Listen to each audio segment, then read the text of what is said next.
Just a couple comments maybe to start out with, and I think Senator Dorgan covered it quite well about the commitment that we've gotten from tribal leaders, whether it is elders groups, whether it is tribal councils. Everyone wants to take this problem out into the open and start really beginning to examine the root causes, how we can change outcomes.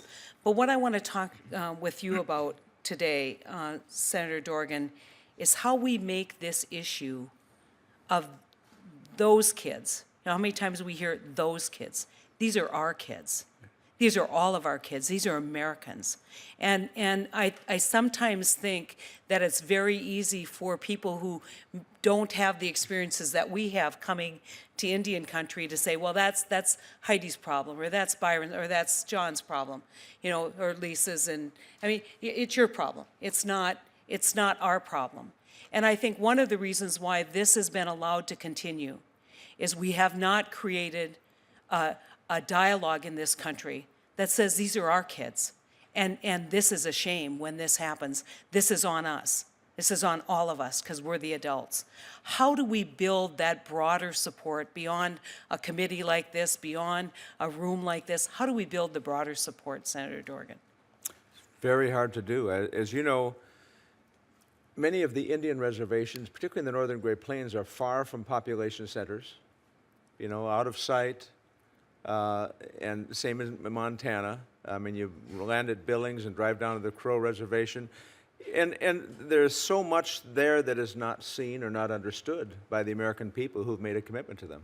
So it's very hard, but you can't, the thing is, as difficult as it is, we can't stop. I mean, this committee is the location of a lot of the effort that has to continue to be made to say to the country, you can't allow this to continue. This is not fair. It's not even legal. I mean, you've actually signed treaties and made promises and passed legislation. And so I think you're touching on something that's really important. To the extent that we can, make sure that you continue in the face of the American people to say, here's what exists, and we have to change it. We can't allow this to continue.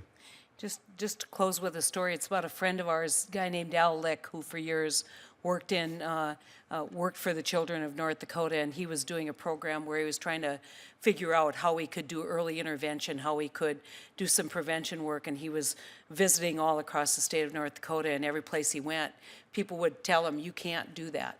You can't do this, you can't do that. And, you know, he got worn down. I mean, you get worn down. And finally, the last place he went, an elder approached him and said, you know, Mr. Lick, what you can't do?